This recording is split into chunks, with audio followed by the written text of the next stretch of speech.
আরও একটা প্রেমের কাহিনী কই, তবে আমি যেটাই বলি খুব শর্টকাটে কই, এত কিচ্ছা কাহিনী কইতে কইতে অনেক সময় টাইম পাস হবে, তাই শর্টকাটেই বলি। ছেলে মেয়ে দুইজনেই কর্মের তাগিদে কর্মক্ষেত্রে আছে ভিন্ন এক ডিস্ট্রিক্টে।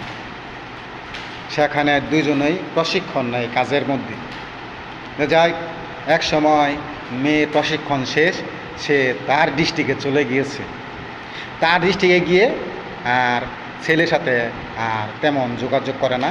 ছেলে ফোন করলে হাই হ্যালো বলে আগের মতোই এখনও, কিন্তু মেয়ে যে একবারে মনে প্রাণে তার সাথে প্রেম করছে সেটা না, কিন্তু ছেলে মনে প্রাণে তার সাথে প্রেম করে ফেলছে। যাই ছেলে এদিক থেকে ফোন করলে সে হাই হ্যালোই বলে আগের মতোই, বন্ধু হিসাবে একই সঙ্গে কাজ করছে সেই সুবাদে। তা এটা নিয়ে ছেলে এক সময় মেয়ের সাথে ফোনেই বহু রকমের কথা কাটাকাটি শুরু হয়ে গেল। যাই ছেলে এক সময় কুইদ্যা কাইদ্যা রাগ হইয়া তার দৃষ্টিকে গেল।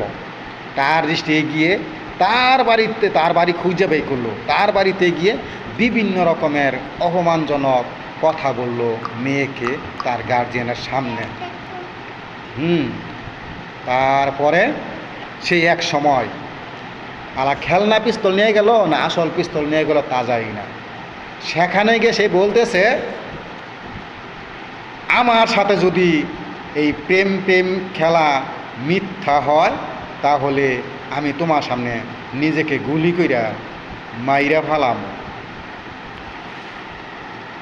তারপর সেখান থেকে তাকে অনেক রিকোয়েস্ট করে তার গার্জিয়ানরা তাকে বিদায় করেছে।